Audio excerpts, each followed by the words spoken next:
पेरियार की कहानी दलित की जुबानी भाग 2। तभी चेतन महादेवी गुरुकुलम में हुई एक घटना ने पूरे तमिलनाडु को झकझोर दिया। हुआ यह कि वी.वी.एस. अय्यर ने विशेष रूप से पकाए भोजन को गुरुकुल के 2 ब्राह्मण विद्यार्थियों को ही दिया। यह घटना तमिलनाडु में बड़ा मुद्दा बन गई।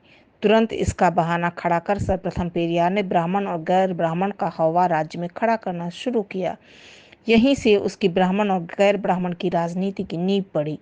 इस मुद्दे के समाधान और सभी को समान अधिकार देने के लिए एक राष्ट्रवादी कांग्रेसी गावियकंद गणपति ससरुगल अय्यर सामने आए। उन्होंने कहा कि यद्यपि गुरुकुल में एक भी दलित विद्यार्थी नहीं है, फिर भी एक दलित को गुरुकुल का बावर्ची नियुक्त किया जाए, जिसके हाथों से पकाया भोजन सभी विद्यार्थी खाएं। यह सामाजिक न्याय का सर्वश्रेष्ठ उदाहरण होगा।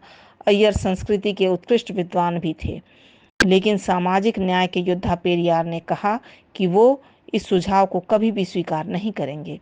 उन्होंने प्रश्न खड़े किए कि कैसे दलित का पकाया भोजन शूद्र खा सकता है। यह उनकी दलित विरोधी मानसिकता थी, जिसका पालन उन्होंने आजीवन किया। हास्यास्पद रूप से आज भी पेरियार को दलितों का मसीहा बताकर लोगों को बरगलाया जाता है। यह झूठ का पुलिंदा मात्र है। अपने दलित विरोधी विचारों के साथ ही उन्हें अब यह लगा कि हिंदुत्व का विनाश कर ही राष्ट्र को तोड़ा जा सकता है। इसके लिए जो रणनीति उसने बनाई, उसमें प्रथम था रामायण को गालियां देना। रामायण को नीचा साबित करने के लिए अनेक पुस्तकें लिखी गईं। महाभारत को भी नहीं बख्शा गया। हम सभी महान संत और कवि से परिचित हैं जिन्होंने कंब रामायण लिखी थी। पेरियार ने एक पुस्तक कंब रस्म लिखकर रामायण को बेहद अश्लील तरीके से प्रस्तुत किया। नीचता की पराकाष्ठा कर उसने संत कवि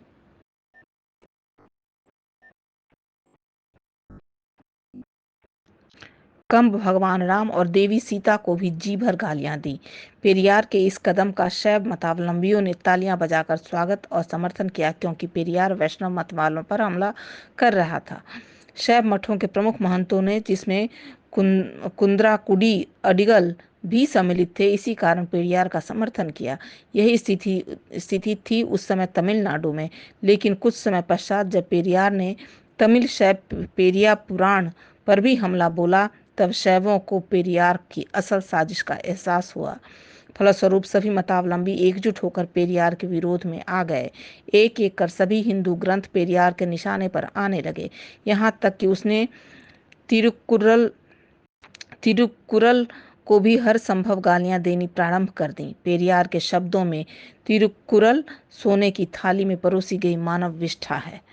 प्राचीन तमिल महाकाव्य शिलापथिकरम के रचनाकार इलांगो अडिगल, तोल्कापियर आदि जितने महापुरुष जिनको तमिल हिंदू हृदय से पूजते थे, उन सभी को पेरियार अपमानित करने लगा। पेरियार की इस साजिश के पीछे एकमात्र कारण यह था कि इन महापुरुषों और इनके द्वारा रचित सभी ग्रंथों से हिंदू, जिन्हें वो पवित्र मानते हैं, गुमराह होकर इनसे घृणा करने लगें और इनसे विमुख हो जाएं। पेरियार का शातिर दिमाग यह जानता था कि किसी भी व्यक्ति को उसकी संस्कृति से काट कर ही उसे किसी विदेशी संस्कृति को अपनाने के लिए सहजता से तैयार किया जा सकता है। यही उसका एकमात्र ध्येय भी था। इसके बाद उसने राम के पुतले का दहन किया। विनायगर गणेश मूर्ति को सलेम जिले में जनता के मध्य तोड़ा। पेरियार के कहने पर उसके गुंडों ने हर तरह के अत्याचार हिंदू मान्यताओं पर करना शुरू किया। किसी ने भी उसका विरोध नहीं किया। विनायगर मूर्ति तोड़ने के मामले में सलेम जिले में हिंदुओं की धार्मिक आस्था आहत करने का मुकदमा पेरियार के संगठन द्रविड़ कड़गम पर दर्ज भी हुआ। अदालत में न्यायाधीश की टिप्पणी थी कि यदि मूर्ति तोड़ने से वास्तव में किसी की भावना आहत हुई है, तो कम से कम किसी एक ने तो इस पर मौके पर या बाद में अपनी प्रतिक्रिया दी होती।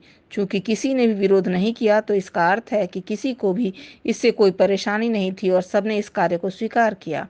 उस समय सभी मौन थे। पेरियार की सभी हरकतों को हमने अपनी नियति मान ली थी। किसी ने भी विरोध में चूं तक नहीं की। एक ओर हमारा हिंदू धर्म था और दूसरी ओर हमारी भाषा, जिसे हम देवी के रूप में पूजते थे।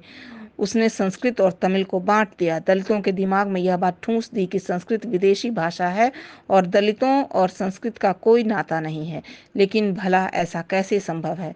दलितों और संस्कृत के मध्य सदा एक गहरा और निकट का नाता रहा है। वाल्मीकि जी और व्यास ने संस्कृत में लिखा, किसने उन्हें संस्कृत पढ़ाई? संस्कृत ज्ञान पीढ़ी दर पीढ़ी जाता रहा। दलितों की एक उपजाति है वल्लुवर, जो आज भी की तारीख तक हिंदू पंचांग संस्कृत में लिखते हैं। क्या कोई बिना संस्कृत ज्ञान के पंचांग लिख सकता है? ध्यान देने की बात है कि आज भी वल्लुवरों को कोई ब्राह्मण संस्कृत नहीं पढ़ाता है। डॉक्टर अंबेडकर ने कहा था कि यदि कोई भाषा संपूर्ण राष्ट्र को साझा भाषा हो सकती है तो वो केवल संस्कृत ही है। ऐसा उन्होंने संविधान सभा की चर्चा के मध्य संसद में कहा था। शिलापतिकरम कोवलन संस्कृत के विद्वान थे। वो संस्कृत सहजता से बोला भी करते थे। एक बार किसी राहगीर ने उनसे संस्कृत भाषा में लिखा कोई पता पूछा तो उन्होंने संस्कृत पढ़कर उसे उत्तर दिया। कोवलन वनिवा चेट्टियार थे, जो एक वैश्य उपजाति है। यह इस बात का प्रमाण है कि संस्कृत आमजन की भाषा भी थी। हर व्यक्ति के हृदय में संस्कृत के लिए भक्ति भाव था।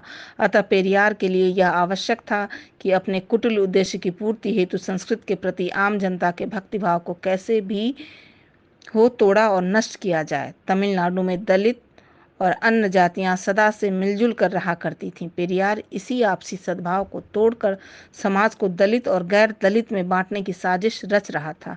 इस साजिश के तहत उसने योजनाबद्ध तरीके से यह घोषणा की कि समस्त जातिगत झगड़े ब्राह्मणों के कारण ही हैं। तमिलनाडु के अनेक गांवों में जहां एक भी ब्राह्मण नहीं आबाद था, वहां जातिगत झगड़े और हिंसा हुआ करते थे। पेरियार ने इन सभी के लिए ब्राह्मणों को जिम्मेदार ठहराया था। आज भी तमिलनाडु में ऐसा ही होता है। मुडुकुलथुर दंगे तमिलनाडु की मझोली जातियों के समूह मुक्कलदोर और देवेंद्र कुला वेल्लार दलितों के बीच ही हुए थे। इस दंगे में 2 व्यक्ति मारे गए थे। एक प्रेस विज्ञप्ति जारी कर इन दंगों को लेकर कहा, तुम जातियों का विनाश चाहते हो या नहीं? मन बना लो, फांसी की रस्सी के लिए तैयार रहो। सभी युवा खून से हस्ताक्षर कर इस बारे में घोषणा करें कि वो गांधी की मूर्तियां तोड़ेंगे और ब्राह्मणों को मारेंगे, जबकि मुडुकुलथुर और ब्राह्मणों के बीच कोई संबंध ही नहीं था। साथ ही पेरियार ने यह भी कहा कि सभी प्रकार की जातिगत झगड़े ब्राह्मणों के कारण हैं। पेरियार ने 1000 से भी अधिक निबंध और लेख लिखे हैं। 80% से अधिक अपने लेखों में उसने सभी स्थानों में सभी प्रकार की समस्याओं का कारण केवल ब्राह्मणों को ही बनाया है। वर्ष 1962 में किलवेनमनी दंगे में नायडू जाति वालों ने 44 दलितों को जिंदा जलाकर मार डाला था। इस पूरे क्षेत्र में एक भी ब्राह्मण नहीं रहता था। वहां भी पेरियार ने प्रेस विज्ञप्ति जारी कर दंगों के लिए ब्राह्मणों को दोषी मानते हुए मांग की, जातियों को तोड़ने के लिए ब्राह्मणों का समूल नाश कर दिया जाए। भारत का एक गौरवशाली इतिहास रहा है। जो भी इस दिव्य राष्ट्र और हिंदुत्व की रक्षा करता है, उसे हम उच्च पायदान पर रखकर उसको एक संत के समान पूजते हैं। यदि कोई भगवान वस्त्र धारण करता है तो हम उसका सम्मान करते हैं। हमारे हृदय में ब्राह्मणों के लिए सदा से सम्मान इसलिए रहा है क्योंकि वो भौतिक जीवन का त्याग कर राष्ट्रीय के लिए जीते रहे हैं। कुंज वृत्ति अर्थात ब्राह्मणों द्वारा खेतों में गिरे अन्न के दानों को चुनकर उन्हें पकाकर खाना, यही वो ब्राह्मण थे जिनका तमिलनाडु में सभी समुदाय सदा से सम्मान करते थे।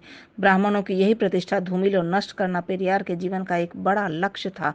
इसके लिए पेरियार ने समाज की सभी समस्याओं के लिए ब्राह्मणों को दोषी ठहराना प्रारंभ किया।